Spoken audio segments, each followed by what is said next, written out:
कभी किसी पक्षी को घोंसले की नींव बनाते देखा है? अथक परिश्रम करके तिनका तिनका बिटोर कर वो पक्षी अपना घोंसला बनाता है, अपनी संतान के लिए एक सुरक्षित घर बनाता है। और फिर कहीं से तीव्र आंधी आती है, भारी वर्षा होती है और उसका घोंसला तिनका तिनका करके बिखर जाता है। फिर वो पक्षी क्या करता है? वो रोता नहीं, ना ही विलाप करता है। वो बिना विलंब करे फिर से अपना घोंसला बनाना प्रारंभ कर देता है और सफलता पाता है। फिर हम क्यों छोटी छोटी असफलता से भयभीत होकर परिश्रम करना छोड़ देते हैं? एक बात सदा स्मरण रखिएगा, हर वृक्ष कुल्हाड़ी की एक मार से नीचे नहीं गिरता, हर चट्टान घन के एक प्रहार से नहीं टूटती। सफलता पाने के लिए अनावरत परिश्रम करना ही मात्र एक मार्ग है। स्वीकारण, सत्य का स्वीकारण मनुष्य के लिए बहुत ही महत्वपूर्ण है। जब तक मनुष्य सत्य को स्वीकार नहीं करता, उसे असत्य से लड़ने की शक्ति प्राप्त नहीं होती। जब आप भोजन करते हैं तो क्या होता है? आपका पेट स्वीकारता है कि वो भर चुका है और आप भोजन करना बंद कर देते हैं। जब आपको निद्रा आती है तो क्या होता है? आपका मन स्वीकारता है कि आपका शरीर थक चुका है और उसे विश्राम की आवश्यकता है। उसी प्रकार जब आपको किसी व्यसन को रोकना हो तो आपको स्वीकारना पड़ता है कि बहुत हो चुका, चाहे वो लालच हो या मदिरापान। उस व्यसन का त्यागना तभी प्रारंभ होता है जब आप ये स्वीकार कर लेते हैं कि आप उस व्यसन के बंधक हैं। हम में से ऐसा कोई नहीं जिनकी परछाई उनसे दूर रहती। हमारी परछाई सदैव हमारे साथ रहती है। कदाचित हमारी परछाई हमारे कर्मों के फलों का संकेत है।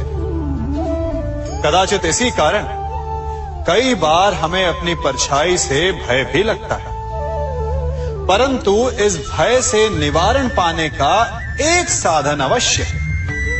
वो है सूर्य की ओर मुख करना या किसी प्रकाश के स्रोत की ओर मुख करना, क्योंकि तब हमें हमारी परछाई दिखाई नहीं देती। यदि इसे जीवन के संदर्भ में देखें तो ये प्रकाश का स्रोत शुभ कर्मों की चेतना है। यदि आपके मन में शुभ कर्म करने की इच्छा है तो आपको कभी भी अपने कर्मों के फल का भय नहीं होगा, क्योंकि यदि आपका मन शुद्ध होगा तो आपके कर्म शुद्ध होंगे और शुद्ध कर्मों का फल कभी अशुद्ध नहीं हो सकता। आज मैं आप सबको एक कथा सुनाता हूं। एक दिन प्रातः एक व्यापारी अपने घर से निकला। घर से निकलते ही एक बिल्ली ने उस व्यापारी का मार्ग काट दी। व्यापारी घबरा गया। वो फिर से घर लौट गया और शुभ घड़ी की प्रतीक्षा करने लगा। और जब वो पुनः अपने घर से निकला तब वो वाहन जा चुका था जिससे राजा तक पहुंचकर उसे भेंट देनी थी। राजा को भेंट नहीं मिली। राजा क्रोधित हो गए। राजा ने उस व्यापारी का व्यापार बंद करवा दिया। इस कारण व्यापारी क्रोधित होकर घर पर अपनी पत्नी से लड़ बैठा।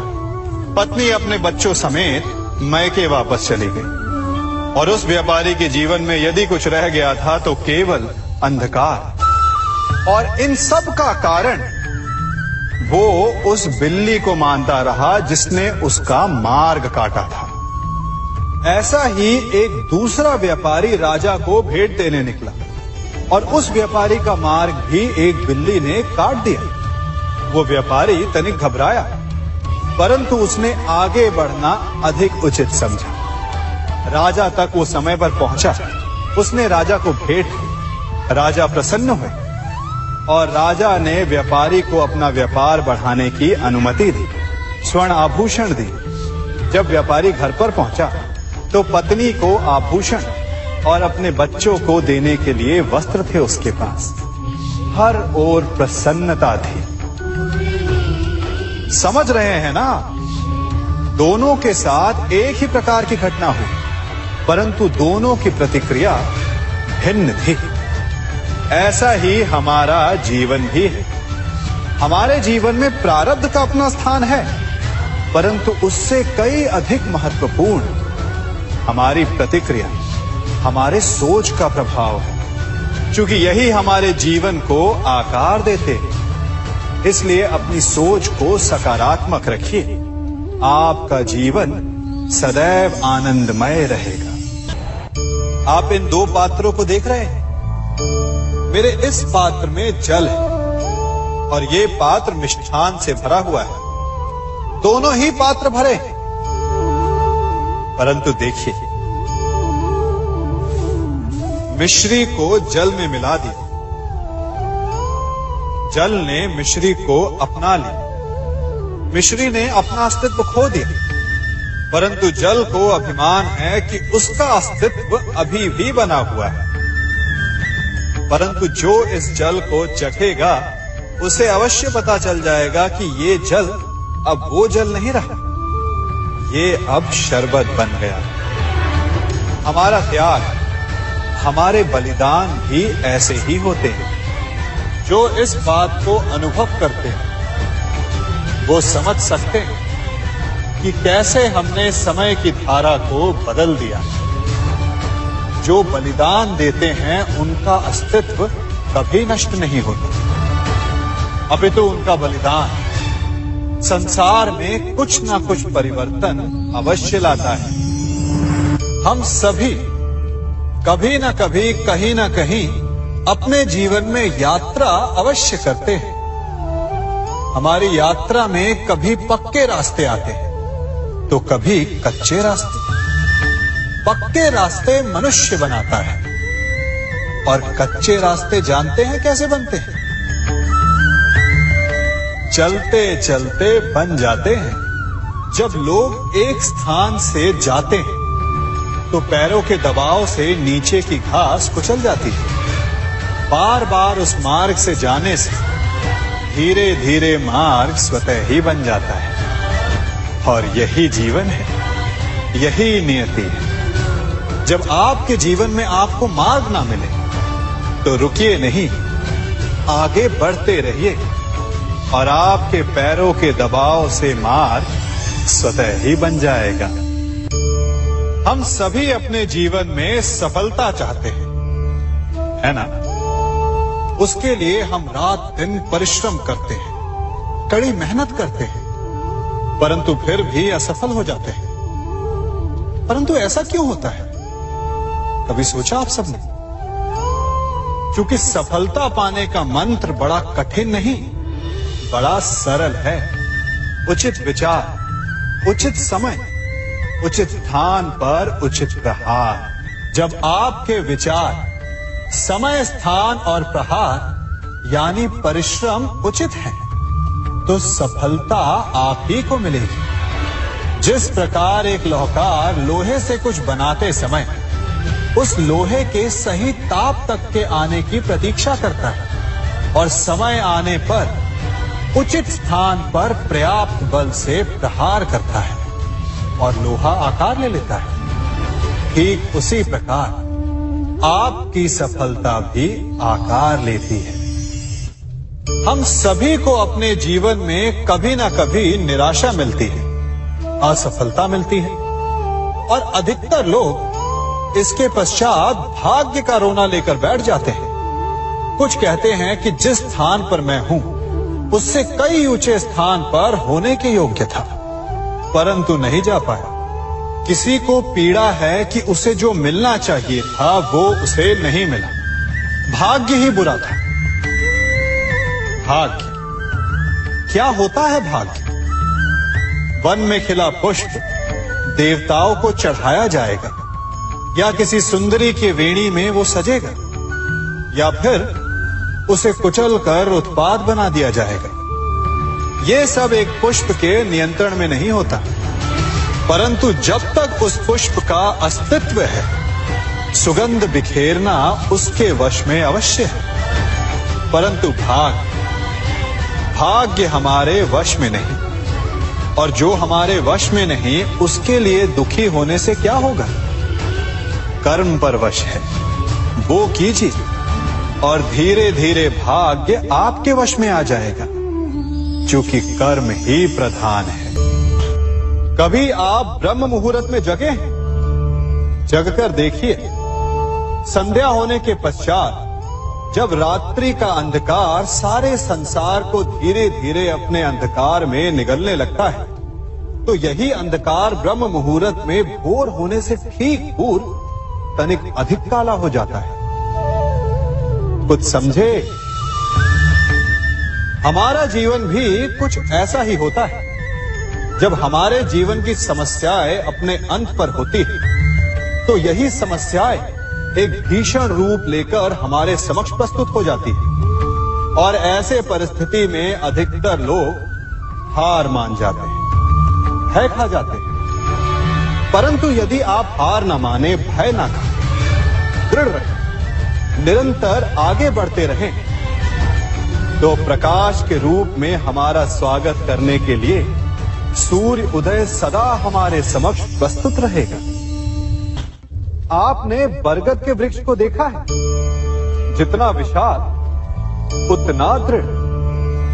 पतझड़ में वो सूख जाते हैं, परंतु दुर्बल नहीं होते, टूटकर गिरते नहीं। और उसके विपरीत दलदल में उपजे वृक्षों को देखिए, वो दिखने में तो बड़े होते हैं, पतझड़ आए या शीत सदा हरे भरे होते हैं, परंतु इतने दुर्बल होते हैं कि जल धारा के हल्के से वेग से वो गिर जाते हैं। परंतु ऐसा क्यों होता है? कारण है जड़ें। जिसकी जड़ें दृढ़ भूमि में है, वो हर चक्रवात, हर ऋतुओं को सह लेता है, और जिसकी जड़ें दलदल में है, वो स्वयं की जड़ों को दुर्बल बना लेता है। कुछ ऐसा ही मनुष्य भी होता है, जो अधर्म, कुकर्म और असत्य की धरा पर उपजा है। वो समय की एक मार भी नहीं सह पाता, और जो मनुष्य सत्य, धर्म की धरा पर उपजा है, वो हर समस्या से अविचलित हो जाता है। अब आप पर निर्भर करता है कि आप क्या बनना चाहते हैं। हमारे जीवन में मित्र और शत्रु बड़ा महत्व रखते हैं। यदि गंभीरता से सोचा जाए तो ऐसा कोई क्षण नहीं जब हम अपने मित्रों के बारे में ना सोचते हो, या फिर अपने शत्रुओं के बारे में।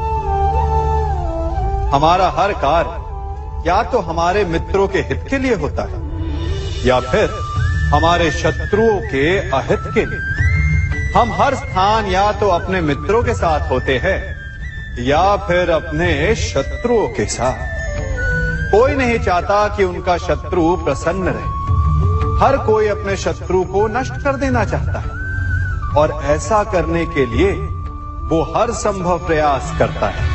उसे आर्थिक, मानसिक और शारीरिक हानि पहुंचाने का प्रयास करता है।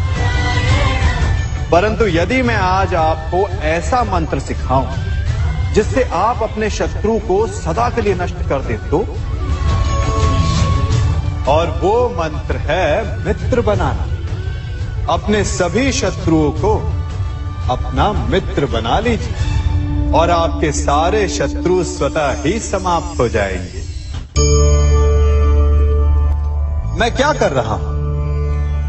मैं दिए प्रज्वलित कर रहा हूं ताकि अंधकार को मिटा सकूं।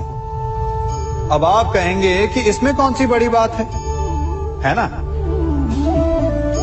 परंतु इसमें महत्वपूर्ण बात समझने के लिए यह है कि मैं क्या नहीं कर रहा हूं, और मैं अंधकार नहीं कर रहा हूं। क्योंकि अंधकार को मिटाने के लिए प्रकाश का अस्त्र तो उठाना ही पड़ता है। बुराई को बुराई से नहीं, अच्छाई से जीता जाता है।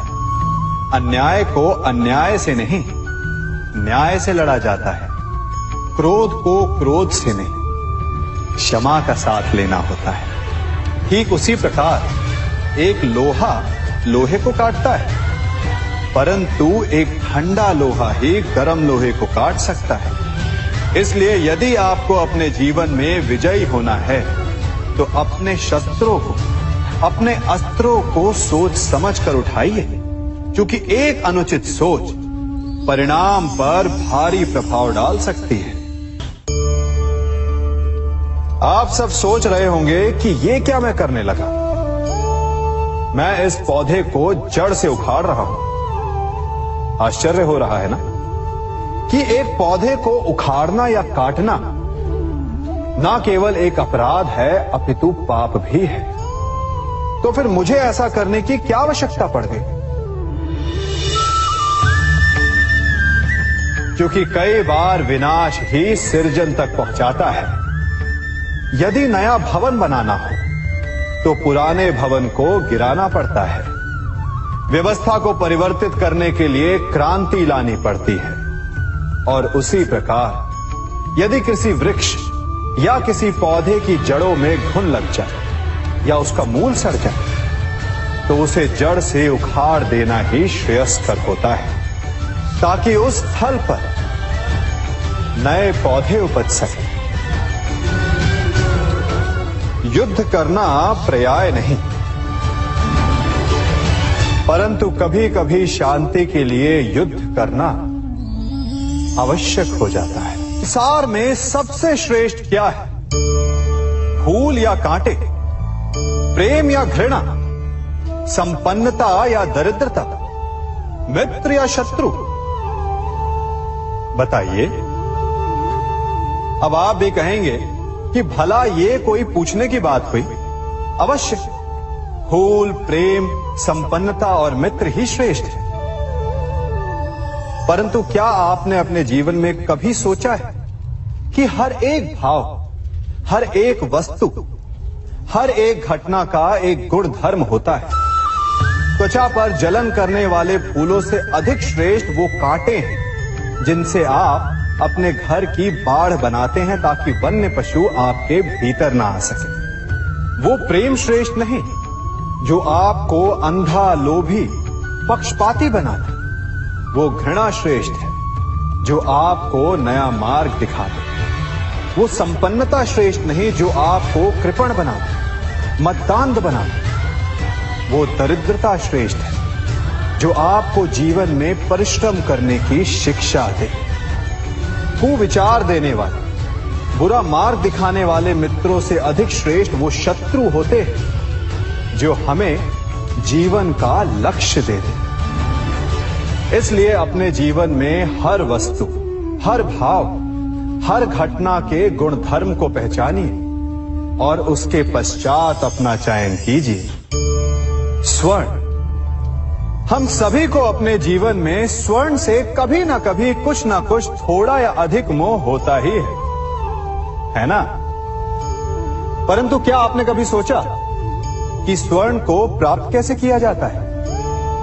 जब भूमिगत खदानों से स्वर्ण को निकाला जाता है तब वो एक पाषाण की भांति होता है। ऐसा पाषाण जिससे आप किसी को भी मार सकते हैं, परंतु उसे आभूषण के रूप में स्वयं के शरीर पर धारण नहीं कर सकते। यदि उसे आभूषण बनाना है तो उसे लंबी यात्राएं करनी होती है। उस पाषाण को पिघलना होता है। सुनार के हथौड़ी की अनेकों चोटें खानी पड़ती है। फिर काट छाट और उसके पश्चात जाकर वो ऐसा आभूषण बनता है जो हमें वर्षों तक, सदियों तक लुभाता रहता है। इसलिए यदि आपको समय पर विजय पानी है तो स्वयं के निर्माण पर समय देना होगा। हम सभी सुनते आए कि जो वीर होता है, साहसी होता है, शौर्यवान होता है, उसके समक्ष सारा संसार झुकता है। वीर भोग्य वसुंधर। परंतु वीरता है क्या? शौर्य क्या है? साहस क्या है? साहस युद्ध नहीं, वीरता विजय नहीं, शौर्य कभी ना गिरना नहीं। साहस किसी चुनौती के समक्ष खड़े होने का भाव है। तो वीरता उस चुनौती को उत्तर देने के लिए पूर्ण परिश्रम लगा देना है। और शौर्य का अर्थ है गिरकर फिर से उठने का साहस रखना, बार बार प्रहार करके वीरता दिखाना, निरंतर प्रयास करते रहना, निरंतर परिश्रम करते रहना। इसलिए विजयी होने से अधिक महत्वपूर्ण है शौर्यवान होना, क्योंकि जो शौर्यवान है उसे विजय मिलना निश्चित है। सम्मान। मनुष्य के जीवन में सम्मान का बहुत अधिक महत्व है। वो उसे अपने हृदय, अपने मन से जोड़कर रखता है। कदाचित इसीलिए हम शत्रु के सम्मान पर चोट पहुंचाते हैं ताकि उसे पीड़ा पहुंचाई जा सके। परंतु ऐसा करने से सावधान रहे मित्रों। शरीर पर लगी चोट मनुष्य भुला सकता है, परंतु उसके सम्मान को लगी चोट उसे जीवन भर पीड़ा देती है। और स्त्री के मान सम्मान पर लगी चोट उसे उस सीमा तक ले जाती है जहां उसे केवल प्रतिशोध दिखाई देता है। यदि अपने शत्रुओं को जीतना है तो प्रेम से जीतिए, अपने कर्मों से जीतिए।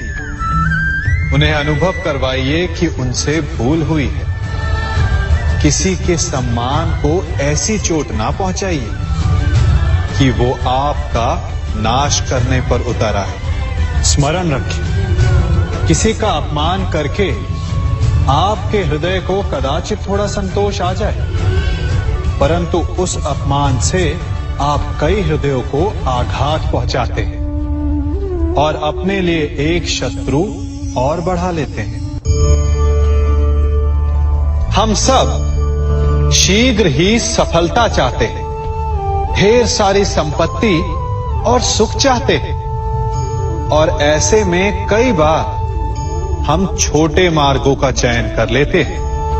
वो मार्ग जिनमें परिश्रम नहीं होता, जिनमें होता है तो केवल छल, कुटिलता और भाग्य का सहारा। जैसे कि जुआ। कोई जुए के खेल में धन लगाता है, कोई दांव लगाता है और ये भूल जाता है कि जुआ ऐसा दलदल है कि जिसमें एक बार गिरे तो सर्वनाश से पहले निकलना असंभव है। यदि आप जीते तो और जीतने की भूख बढ़ जाएगी, और यदि आप कुछ हार बैठे तो उसे पुनः पाने के लिए आप फिर से खेलेंगे। मनुष्य को यह आभास ही नहीं होता कि अपनी संपत्ति के साथ साथ वो अपनी मानवता, अपने संस्कार, अपना धर्म और अपना उत्तरदायित्व तक सभी जुए की भेंट चढ़ा देता है। इसलिए कुछ पाना है तो परिश्रम से पाओ। यदि कुछ जुए में जीता तो वो उतना शीघ्र ही खो दोगे, चूंकि उसे परिश्रम से पाया नहीं गया है, और उसकी रक्षा करने के लिए आपके मन में स्वाभाविक प्रयास भी नहीं होंगे। क्षमा बढ़न को चाहिए, छुट्टन को उत्पाद। क्षमा इस संसार में शांति का, सुख का मूल आधार है। क्षमा आपके मन से प्रतिशोध और शत्रुता जैसे भावों को समाप्त करती है। परंतु क्या हर स्थान पर क्षमा आवश्यक है? क्या प्रत्येक का अपराध क्षमा करने के योग्य होता है? नहीं। कभी कभी उसे क्षमा करके हम उस व्यक्ति को और बड़ा अपराध करने की प्रेरणा देते हैं, और ऐसा ही अपराध है स्त्री का मान भंग करना, जिसमें क्षमा की कोई अवस्था नहीं। यदि सिंह भूल से गाय के बछड़े का अखेट कर ले तो उसे क्षमा किया जा सकता है, परंतु यदि वो नरभक्षी हो जाए तो उसके केवल दो स्थल होते हैं, या तो पिंजरा या फिर मृत्यु की गोद। कुछ परिस्थितियों में क्षमा के स्थान पर दंड देना आवश्यक होता है, क्योंकि ये दंड का भय ही है जो लोगों को वो अपराध करने से रोकता है। संसार में सबसे बड़ा क्या है? अभिमान और बाहुबल या विश्वास और आस्था? निश्चित रूप से बाहुबल के महत्व को नकारा नहीं जा सकता। मनुष्य अपने बाहुबल से पर्वत को मैदान बना सकता है, सागर सुखा सकता है, मरुस्थल में नदियां बहा सकता है, परंतु बाहुबल को सहारा होता है विश्वास का। यदि मन में विश्वास ना हो तो बाहुबल किसी काम का नहीं। वो कौन सा बल है कि मोर आकाश की ओर ताकते हैं? वो विश्वास ही तो है जिसके कारण वर्षा होती है और दोनों की प्यास बुझती है। परंतु जब पाप के बाहुबल का सामना धर्म के विश्वास से होता है तो बाहुबल हार जाता है और जीतता है विश्वास। विजय होती है आस्था की। यदि आप सत्य के मार्ग पर चल रहे हैं और आप अपने इष्ट में आस्था रखते हैं तो किसी भी पापी का बल आपका कुछ नहीं बिगाड़ सकता।